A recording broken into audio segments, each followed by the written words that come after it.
नमस्कार साथियों, आप लोगों को स्वागत है गज की बायो क्लासेस में। और आज हम पढ़ेंगे बीएससी फर्स्ट ईयर की ऑर्गेनिक केमिस्ट्री का जो चैप्टर चल रहा है एल्केन में कॉल्वे हाउस एल्केन सिंथेसिस पढ़ेंगे। कोरे हाउस में जो विधि है, इस विधि में असिमेट्रिकल एल्केन्स होते हैं, उनकी बनाने की विधि होती है। इसमें असिमेट्रिकल एल्केन्स का निर्माण किया जाता है विशेषकर, इसलिए हम क्या करते हैं कि सबसे पहले इसमें क्या करते हैं कि इसमें एल्किल हैलाइड्स हैं, उनका रिएक्शन कराते हैं। ईथर की उपस्थिति में लिथियम के साथ क्रिया करा देते हैं। एल्किल हैलाइड की क्रिया लिथियम के साथ ईथर की उपस्थिति में कराते हैं, तब हमें लिथियम एल्किल प्राप्त होता है और लिथियम हैलाइड प्राप्त होता है। जब इनकी क्रिया लिथियम एल्किल की क्रिया जब हम क्यूप्रस आयोडाइड के साथ कराते हैं, ईथर की उपस्थिति में कराते हैं, तब हमें क्या प्राप्त होगा? लिथियम डाई एल्किल कॉपर प्राप्त होगा। या फिर इसे लिथियम, अगर मिथाइल है तो लिथियम डाईमिथाइल कॉपर प्राप्त होगा हमें, और प्राप्त होगा लिथियम आयोडाइड। ठीक है। इसके बाद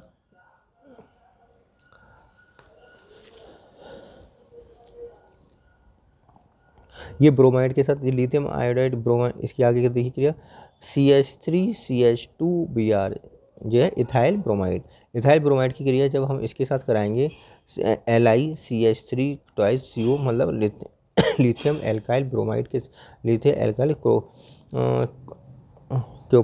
कॉपर के साथ कराएंगे, तब हमें क्या प्राप्त होगा? कॉपरेट के साथ कराएंगे तब हमें क्या प्राप्त होगा? तब हमें प्रोपेन प्राप्त होगा। CH3CH2 प्रोपेन प्राप्त होगा। प्रोपेन CH3C2H5 हमें प्राप्त होगा। और हमें दूसरा क्या प्राप्त होगा? लिथियम ब्रोमाइड प्राप्त होगा।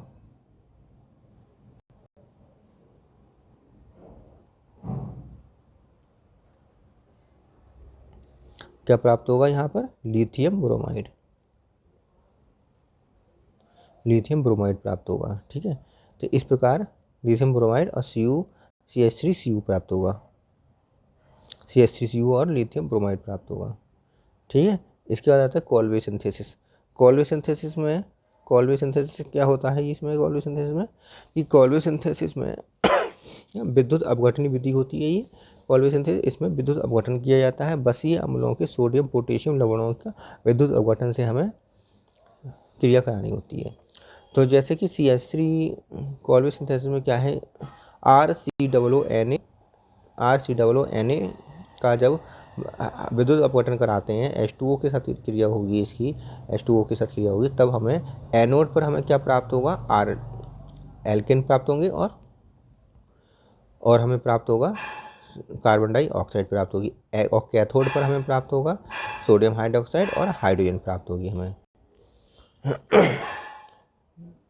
इसमें किस प्रकार क्रिया होती है कि मान लीजिए ये है पोटेशियम, सोडियम एसीटेट है, CH3COOK है, पोटेशियम एसीटेट है हमारे पास। सोडियम है तो सोडियम एसीटेट, मान लीजिए सोडियम एसीटेट है। अब इसका जब विद्युत अपघटन नहीं होगा तो उसमें दो भागों में टूटेगा, CH3COO आयन, RCOO आयन या फिर CH3COO आयन, माइनस का आयन होगा इस पर, और प्लस दूसरा क्या होगा? Na+ होगा। तो जो एनोड पर जो क्रिया होगी, एनोड मतलब पॉजिटिव आयन, तो एनोड जो पॉजिटिव होता है, इस पर जो है माइनस वाले जाएंगे, माइनस वाले कौन? CH3COO जाएगा। CH3COO माइनस का जो इलेक्ट्रॉन, ये इलेक्ट्रॉन को रिमूव करेगा। यहाँ पर जाकर इलेक्ट्रॉन को जो रिमूव करेगा तो इसमें न्यूट्रल हो जाएगा, CH3COO हो जाएगा। और इस CH3COO ऐसे दो मॉलिक्यूल मिलकर क्या बनाएंगे? C2H6 बनाएंगे और CO2 के दो अणु बनाएंगे। ये होगा एनोड पर क्रिया। कैथोड पर जो क्रिया होगी, सोडियम आयन जो होगा, सोडियम प्लस आयन जो वो जाएगा, और यहाँ से एक इलेक्ट्रॉन इसको मिलेगा, ये गेन करेगा, और इसे गेन करके ये न्यूट्रल हो जाएगा, Na रह जाएगा, Na बन जाएगा। दो Na जो है, दो H2O के साथ क्रिया करेंगे और बनाएंगे सोडियम हाइड्रोक्साइड के दो मॉलिक्यूल और H2 बनाएंगे। तो इस प्रकार जो कैथोड पर जो क्रिया होगी उसमें दो सोडियम NaOH और H2 बनेगा, और एनोड पर जो क्रिया होगी सॉरी कैथोड पर 2 NaOH प्लस H2 होगा बनेगा, और एनोड पर C2H6 और प्लस 2 CO2 बनेगा। इसी प्रकार इसी रेस्पॉन्स में आगे देखते हैं chemical property of alkane. Alkane की जो केमिकल प्रॉपर्टी होती है वो कैसी होती है, ये नॉन पोलर पॉजिटिवली स्ट्रॉन्ग होते हैं। सी कार्बन कार्बन बॉन्ड जो होते हैं नॉन पोलर पॉजिटिवली स्ट्रॉन्ग होते हैं, और कार्बन हाइड्रोजन बॉन्ड जो होते हैं वो कैसे होते हैं, रिलेटिवली पोलर और स्ट्रॉन्ग होते हैं, मतलब उसके समीपी होते हैं, उतना नहीं, उससे थोड़ा कम स्ट्रॉन्ग होते हैं, पोलर होते हैं। तो the electronegativity of the carbon and hydrogen do not differ approximately. Therefore, the carbon hydrogen bond is carbon hydrogen bond होता है is almost non polar. Almost non polar होता है, ये कैसा होता है, पूरा कंप्लीट नहीं, ऑलमोस्ट नॉन पोलर होता है। और carbon carbon bond is completely non polar, ये कम्प्लीटली नॉन पोलर होता है। ये ऑलमोस्ट नॉन पोलर होता है जबकि ये कम्प्लीटली नॉन पोलर होता है।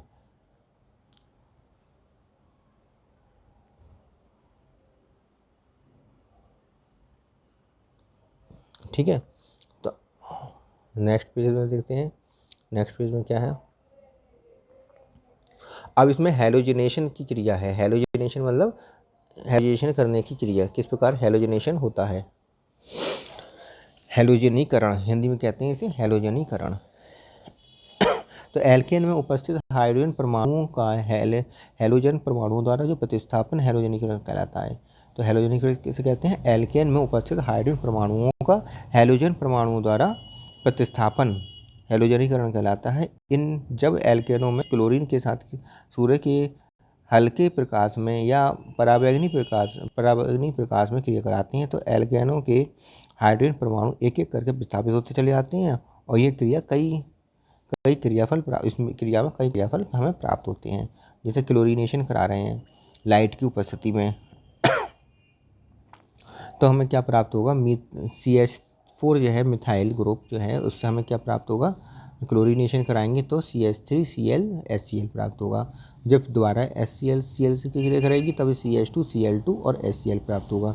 इसके बाद दोबारा जब तीसरी बार में जब क्रिया करेगी तो CH Cl3 और HCl प्राप्त होगा। एक एक H हटता चला जाएगा और एक एक Cl लगता चला जाएगा। Cl3 जब क्लोरीन से क्रिया करेगी तो CCl4 और HCl हमें प्राप्त होगा। इस प्रकार क्रिया होती है। CH3 CH2 CH3 इसकी क्रिया जब क्लोरीन के साथ क्रिया होगी तब किस प्रकार होगा, मेजर प्रोडक्ट जो बनता है वो CH3 CH Cl CH3 बनता है, और माइनर प्रोडक्ट बहुत कम मात्रा में जो बनता है वो होता है CH3 CH2 CH2 Cl। और क्यों होता है ऐसा, क्योंकि जो थर्ड डिग्री का जो हाइड्रोजन होता है उसकी रिएक्टिविटी ज़्यादा होती है, जो सेकेंड डिग्री का हाइड्रोजन होता है उसकी रिएक्टिविटी कम होती है, और एक प्राथमिक स्तर का जो हाइड्रोजन होता है उसकी रिएक्टिविटी सबसे कम होती है। तो इसमें जो सेकेंड प्राथमिक स्तर का जो हाइड्रोजन है उसकी रिएक्टिविटी कम होती है, इसलिए ये मेजर माइनर बनेगा। और ये सेकेंडरी कार्बन है, सेकेंडरी हाइड्रोजन है इसके पास, इसलिए इसकी रिएक्टिविटी ज़्यादा होगी तो ज़्यादा रिएक्टिव करेगा क्लोरीन के साथ, और जल्द पहले मेजर पार्ट में ये हमें प्राप्त हो जाएगा। मैकेनिज्म क्या है, किस प्रकार इस क्रिया होती है। CCl जो C और Cl जो Cl2 है अल्ट्रावायलेट रेज में वो लाइट में क्या होता है, क्लोराइड आयन और क्लोराइड आयन में बट जाता है। इसके बाद से आती है चेन प्रोपेगेशन इससे स्टेप्स। इसमें क्लोराइड आयन जो है अपना आयन HCl4 CH4 है, CH4 में H आयन को दे देता है, और H आयन अपना वो होता है इलेक्ट्रॉन वो CH3 को दे देता है। इस प्रकार क्या होता है कि HCl तो अलग हो जाता है और CH3 अलग हो जाता है, आयन CH3 आयन अलग हो जाता है। CH3 आयन जो है अपना आयन किसे देता है, Cl2 को देता है, और Cl2 को देने के बाद यहाँ पर एक Cl CH3 के साथ आ जाता है और मिथाइल क्लोराइड बन जाता है, दूसरा Cl आयन बच जाता है। इसके बाद जो क्रिया होती है वो चेन टर्मिनेशन की क्रिया कहलाती है। इसमें Cl आयन जो आपस में मिलकर क्लोराइड आयन बना लेते हैं। अगर CH3 आयन है और Cl आयन है तो ये मिथाइल क्लोराइड बना लेते हैं। अगर CH3 आयन CH आयन मिल जाते हैं तो ये मीथेन का निर्माण, ईथेन का निर्माण कर लेते हैं।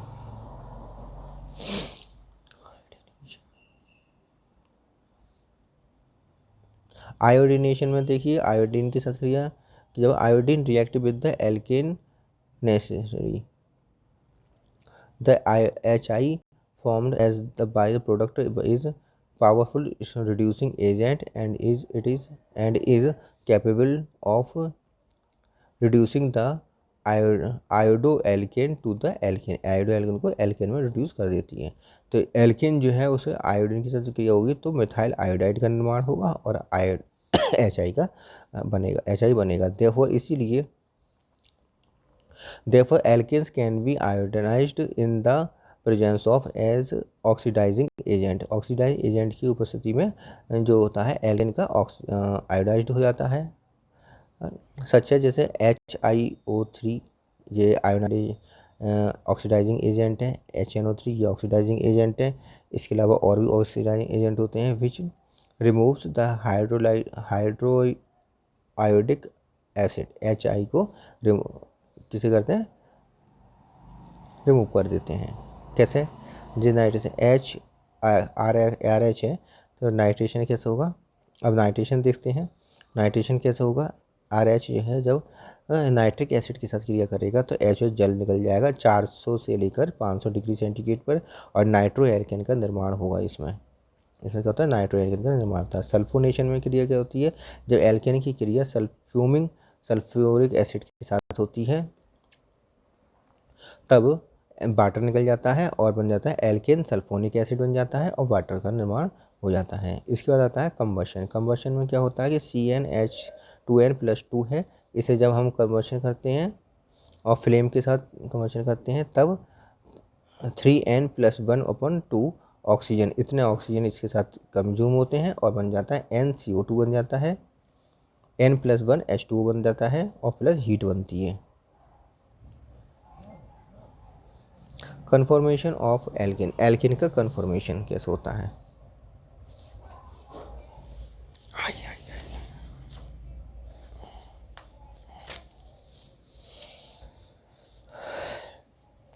एक बार फिर से समझ लेते हैं आयोडीनेशन को। आयोडीनेशन में जैसे हमने वो कराया था क्या, ऑक्सीकारक पदार्थ के रूप में आयोडिक, जैसे कि HiO3 HgO या फिर HNO3 या सांद्र HNO3, ये क्या है, ऑक्सीकारक पदार्थ हैं। इनकी उपस्थिति में जब क्रिया कराएंगे तब हमारे पास क्या होगा, क्या क्या बनेगा, 2R, मैं यहाँ लिख कर दिखा देता हूँ, 2RH। तो ये तो हो गया alkene plus I2 plus O और बन जाएगा ऑक्सीडाइजिंग एजेंट के रूप में बन जाएगा 2R माइनस और डैश I, RI बन गया एल्केन प्लस H2O।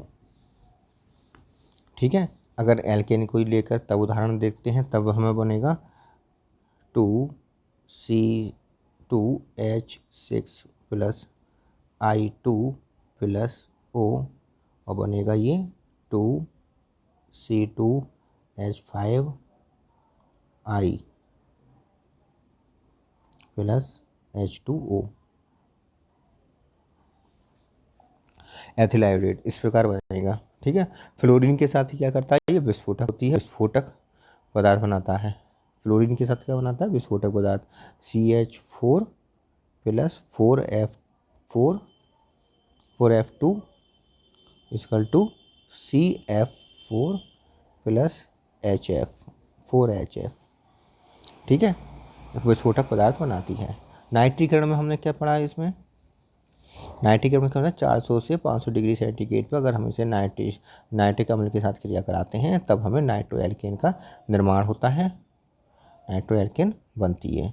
जैसे CH4, यहाँ पर CH4 हो प्लस नाइट्रिक एसिड 400 से 500 डिग्री सेल्सियस गर्म करेंगे तो क्या बन जाएगा CH3NO2 plus H2O, nitromethane plus H2O। Propane के साथ क्रिया कराएंगे तो क्या बन जाएगा 2 नाइट्रोप्रोपेन बन जाएगा उसमें। इसके बाद आता है अगर नाइट्रोप्रोपेन के साथ क्रिया कराएंगे तो क्या बनेगा 2 नाइट्रोप्रोपेन बनेगा, एक तो 1 नाइट्रोप्रोपेन बनेगा और नाइट्रो एथेन बनेगा और नाइट्रोमेथेन बनेगा। ये 4 चीज़ें इसमें बनती हैं अगर हम प्रोपेन के साथ रिएक्शन कराते हैं तब। अब इसके बाद आता है सल्फोनेशन। सल्फोनेशन में क्या है कि एल्केन के सल्फ्यूरिक एसिड का फ्यूमिक सल्फ्यूरिक एसिड का जब कराते हैं तो एल्केन सल्फोनिक एसिड प्राप्त होता है और H2O बनता है। तो इसमें किस प्रकार से बनता है C6H4, मान लीजिए C6H14 और प्लस H2SO4 फ्यूमिंग H2SO4 और इसे हीट कर दिया और तो बनेगा हमारा C6H13SO3H, तो 3H बनेगा और H2O बनेगा। तो इसका क्या नाम हो जाएगा, इसका नाम हो जाएगा हेक्सेन सल्फोनिक अम्ल। ठीक है, हेक्सेनिक सल्फोनिक अम्ल। इसके बाद जब दहन करते हैं, कन्वर्शन करते हैं, तब क्या होता है C6। इसका दूसरा फार्मूला जो है वो भी मैं आपको लिख कर बता देता हूँ।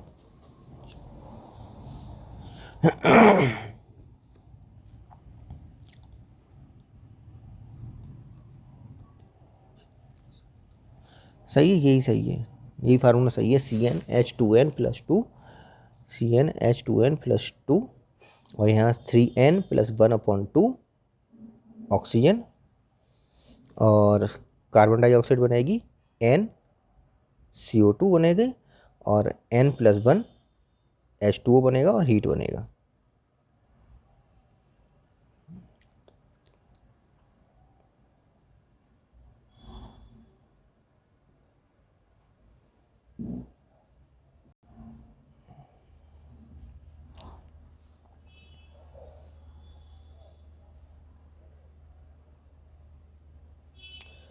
Conformation of alkene. Alkene का conformation क्या है? The difference arrangement of the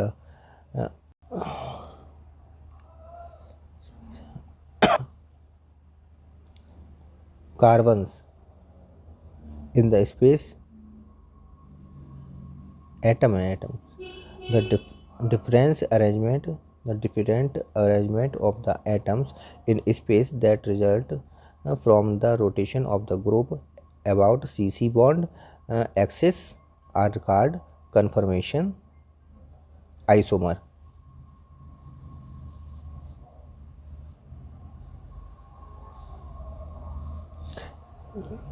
Eclipse form क्या होती है? Eclipse form in which the rear जो सामने वाला जो होता है rear methyl group is completely eclipsed and only the one nearer the eyes is visible. केवल near the eyes visible होती हैं। Staggered जो होती है फॉर्म, उसमें staggered form in which the rear methyl group has been rotated upside down and all the ship H atom of the two methyl groups are stacked symmetrically. और skew जो होते हैं, skew form arrangement anywhere between the two extreme form is called skew form. ठीक है, ये Eclipse का है diagram, ये स्टैगनेंट का है। फ्रंट कार्बन इस तरह से बनाते हैं और रियर कार्बन को हम इस तरह से शो करते हैं। ठीक है, तो इसमें फ्रंट कार्बन रियर कार्बन आपको समझ में आ रहा होगा, इलेक्ट्रिक में, स्टैगर्ड में भी समझ में आ रहा होगा, स्क्यू में भी समझ में आ रहा होगा। सही है, इसकी जो रिएक्टिविटी होती है स्टैगर्ड ज़्यादा रिएक्टिव होता है, स्क्यू से कम होता है, इक्लिप्स सबसे कम रिएक्टिव होता है। ठीक है, तो आज जो है हम क्या करते हैं, आज यहीं पर वीडियो समाप्त करते हैं। यहाँ एल्केन आपके समाप्त हो जाते हैं। इसके बाद और हम आपको आगे जो भी वीडियो बनाएंगे वो हम आपको इसमें डाल देंगे। प्लीज़ इसको सब्सक्राइब कर लीजिए कि सारे नोटिफिकेशन आपको मिल जाएं। ठीक है, नमस्कार साथियों।